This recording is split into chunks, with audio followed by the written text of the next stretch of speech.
There's divorce on this show. There's pregnancies on this show. There's fights on this hiring. I fire people. I've never fired it. No one gets fired on $1 Million Listing New York. Yeah, it was probably the most stressed out I've ever been in my life. It was like our period of making the show. Okay, well, it's been a while. It's been a while. It's been a hot minute since you've been on our televisions, and now you're back. Yeah. How are we feeling about it? Terrified, excited, nervous, anxious, happy.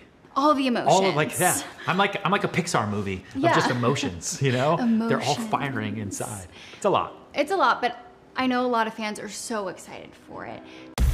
After selling real estate for 12 years, I decided to start my own company. And if you can't sell, you can't be here.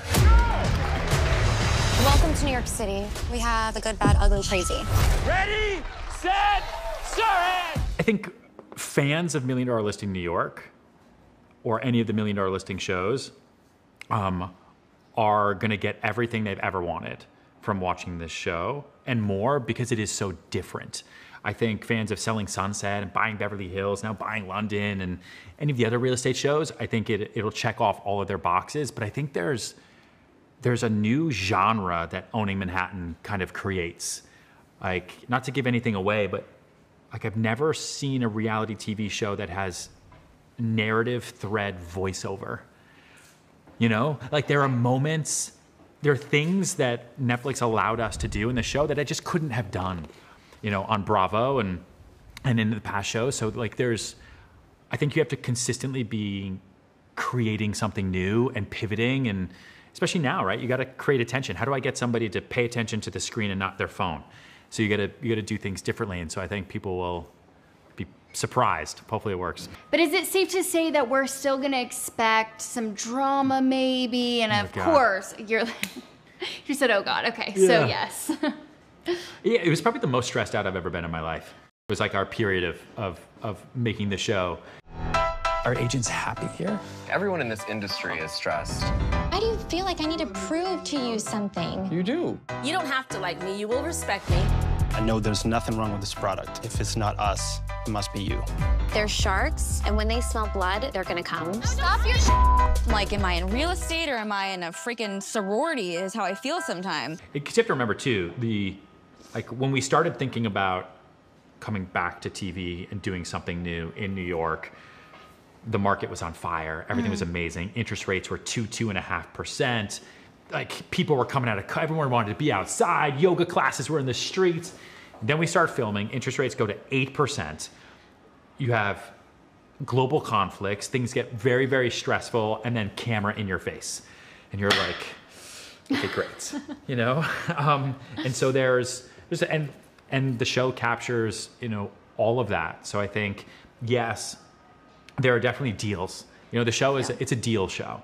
So there are deals on the show. So if you like watching real estate sales and deals and the negotiations and all of that drama, that's there. If you enjoy all the personal drama, I mean, there's divorce on this show. There's pregnancies on this show. There's fights on this hiring. I fire people. I've never fired it. No one gets fired on $1 Million Listing New York or any of these shows. And we shot in real time. Like, so like there are like moments like that were like real world-esque, you know, of just this is happening right now and just deal with it. And for you, how did you handle it all? I didn't. Look how old I look up here. I'm like young man inside, old man outside now. You know what? I don't know. I stopped asking myself what's the worst that can happen and started just really telling myself this is the best that can happen. And I think that was super helpful for me because it can be a lot to start your own company and manage everybody and everything. But at the end of the day, we're in New York City selling some of the most beautiful, incredible properties in the world, working with amazing people, no matter how crazy they make me and everybody else. Like, we're super fortunate to be here, to be sitting with you, to be here with everybody else. Right. Like, we're very lucky. Now, because this is your second time around on a real estate show, did you have any like hard no's coming in? You're like, I went through this on $1 Million Listing. No way am I gonna deal with it this time around. You know, you say those things. Yes. And then you're in the middle of it and you're like, damn it, I told myself I wasn't gonna do this. You know, like we follow real listings and real deals. If they sell, great. If they don't sell, everyone knows. And every season of $1 Million Listing going into it, and the same thing here. It's like, okay, hopefully everything we get sells. I'm not going to put myself in one of those, and then it always happens the same way. I mean, it's kind of the fun thing, but the scary thing about following the real estate market. Properties we have that are beautiful, that should sell in a day, are tough. Properties that should not sell at all, sell in an hour. And sometimes you just don't know why. And kind of capturing that process and how we negotiate those deals, especially when people are taking a loss. There's a transaction that we follow. I think the seller, on camera, it goes through the process of taking like a $6 million loss. And then we have other deals where they're going through and they're doubling their money. Right. And so you have all of that and everything in between. The real estate business in New York is cutthroat. I've sold over $300 million in real estate. I want to set a record. Confidence is my middle name. I plan on being a top producing agent in New York City. These new agents are just different. I'm like a Brian Serhant and a Kim Kardashian combined. This is my competition? Okay. Welcome to the most expensive apartment in the world, $250 million. The first one to get it sold, you're gonna get $10 million. So it's time to step up and sell. Yeah, so the cast is made up of a handful of different agents that work at Serhant now at our company that's headquartered in New York City. And when I started my own company, I disbanded my whole team and said, I'm the CEO now. This is the reason why you should come work at Serhant. For you, this makes sense, this makes sense, this makes sense. And the camera captures a unique group of them. They're a diverse,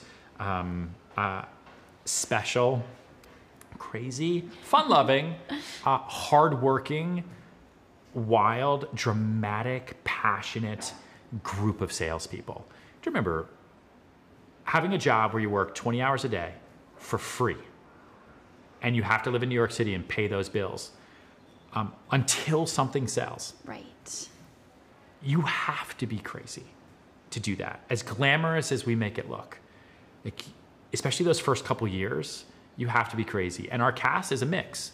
I think of the 12 kind of main agents we see, half of them have been doing it for a long time.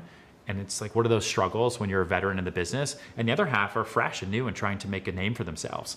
And how are they competing with the veterans? How are they making a name for themselves while also not messing up or making us look bad or making my brands look bad? And how do you manage those things? All of that is captured.